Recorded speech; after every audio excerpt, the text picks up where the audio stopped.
Hello, my name is Jason Gay, and my speech is on people who work harder, not smarter. So one of my pet peeves is that people who work harder just don't look at the bigger picture. It's what they want to do and how they want to do it. Like I just got off a job working with some television installers, and I was asked to bring in some of my friends who were college dropouts or college dropouts, and also people who were fired from the computer industry. So we all came in and we ended up revising our own way of getting this stuff done. And the people who were already working there did not like that job because they got put in higher positions when I was called in at the last minute. They'd already been there.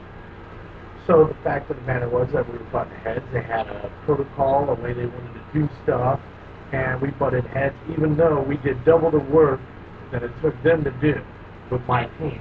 My team, let's say we had 20 rooms, we would do 14 rooms in one day compared to their 6.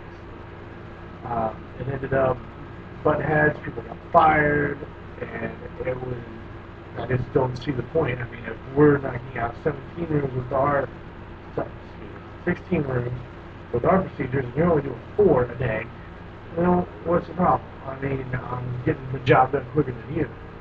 So that's, it just really bugged me, and then, one of my good friends got fired from the job, and I just don't think that people should, just get power that's act like that. It's just highly one of my pet peeves is, I got a better idea. Use my idea if it works. Very simple. That's why I say work smarter, not harder. Computers have always had a big influence in my life. Ever since I was little, I can remember playing on my mother's computer when she was working on a master's, and that was back when the DOS programs were around, which highly got me interested in them. From there on out, I just messed around with computers through high school, and then after high school, I joined the military and did computer work out in the Fort Jackson, South Carolina, working on computers, which was fixing them, doing data entry for them, inputting records, just pretty much fixing anything I can with a computer just to get my hands on it. After I got out of the military, I worked at Best Buy to keep an update of my knowledge, keep an update of my knowledge on computers to see what was popular at the time, and so I could stay on track.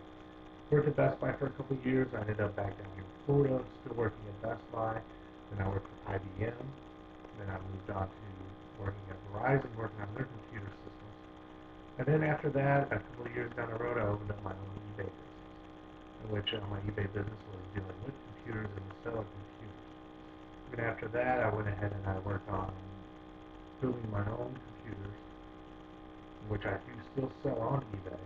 And then after my eBay business closed, I went ahead and started working around the neighborhood with a couple of friends of mine who owned a couple of the companies around Tampa that fix computers and work on computers, doing in-home installations, pretty much anything that could be possibly done to a computer, from even running websites for people to order food and order anything from jerseys to hats for the Rays, setting up websites, even building applications for the iPhones and working for Nintendo.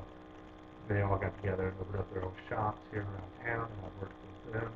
Currently in school, back in school due to the Depression, because everybody kind of like lost their jobs, and businesses went under, I lost mine, and I'm back in school in a computer engineering program to try and go ahead and get a degree just in case my businesses cannot be restarted back up, or if any of my friends' businesses do go down far enough where I cannot go back to work with them, or beside them. In closing, computers have always just been a big part of my life, and they always will be. Thank you guys very much.